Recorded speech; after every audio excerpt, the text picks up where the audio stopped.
26 जुलाई 1999 वो तारीख जब भारतीय जवानों ने पाकिस्तानी सैनिकों और आतंकियों को मुंह तोड़ जवाब देते हुए फतेह हासिल की, उनकी साजिशों को नाकाम किया। 85 दिन चली इस जंग को नाम दिया गया ऑपरेशन विजय।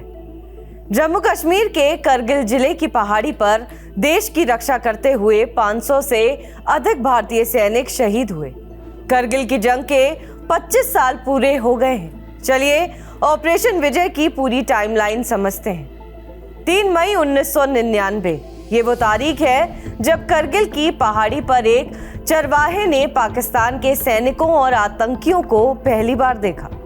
उसने भारतीय सेना के अधिकारियों को इसकी जानकारी दी। 5 मई घुसपैठ की खबर के बाद भारतीय सेना अलर्ट हुई और दुश्मनों को जवाब देने के लिए भारतीय सेना के जवानों को उस जगह भेजा गया जहां से घुसपैठ हुई। दोनों देशों के सैनिकों का आमना सामना हुआ और 5 भारतीय जवान शहीद हो गए। 9 मई करगिल पहाड़ी में अंदर की तरफ पाकिस्तानी सैनिक पहुंचे और भारतीय सैनिकों के गोला बारूद के ठिकाने को निशाना बनाया और गोलीबारी शुरू कर दी। 10 मई गोलीबारी के बाद पाकिस्तानी जवानों ने एलओसी को पार किया। द्रास और काकसर सेक्टर को पार करते हुए जम्मू कश्मीर के कई हिस्सों में पहुंच गए। इसी दिन भारतीय सेना ने ऑपरेशन विजय का ऐलान किया और कश्मीर से सैनिकों को करगिल भेजा। 26 मई भारतीय वायुसेना ने भी कमान संभाली। पाकिस्तानी सैनिकों के हमले के जवाब में कार्रवाई करनी शुरू की। इस कार्रवाई में कई पाकिस्तानी घुसपैठियों का सफाया किया गया। 1 जून पाकिस्तान ने हमले तेज किए और नेशनल हाईवे 1 को अपना निशाना बनाते हुए हमला किया। ये वो समय था जब दुनिया के देश भारत के साथ थे और पाकिस्तान की आलोचना कर रहे थे। फ्रांस और अमेरिका ने हमलों के लिए सीधे तौर पर पाकिस्तान को जिम्मेदार ठहराया। 5 जून भारत सरकार ने कई ऐसे डॉक्यूमेंट जारी किए जो हमले में पाकिस्तानी सेना का हाथ होने का खुलासा कर रहे थे।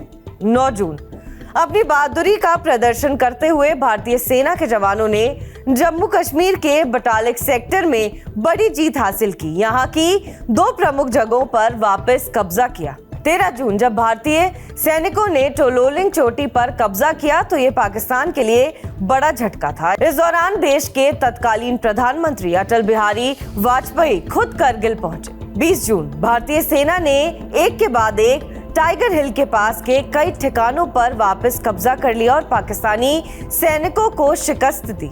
4 जुलाई ये दिन भारतीय सेना के लिए महत्वपूर्ण था क्योंकि जवानों ने टाइगर हिल पर कब्जा कर लिया था। 5 जुलाई अंतर्राष्ट्रीय स्तर पर दबाव बढ़ने और पाकिस्तानी सैनिकों को मिल रही लगातार हार के बाद पाकिस्तान के प्रधानमंत्री ने करगिल से सेना के वापस लौटने की घोषणा की। 12 जुलाई भारतीय जवानों ने पाकिस्तानी सैनिकों को पीछे हटने के लिए मजबूर किया और ये वो मौका था जब वो हार मानने लगे।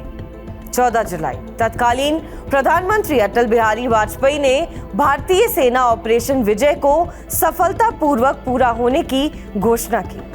26 जुलाई पाकिस्तानी सेना के कब्जे में रहे सभी हिस्सों को भारतीय सेना ने वापस हासिल किया और करगिल की जंग का अंत हुआ। जंग में 3000 से अधिक पाकिस्तानी जवान घायल हुए और 500 से अधिक भारतीय जवानों ने अपनी जान न्यौछावर की।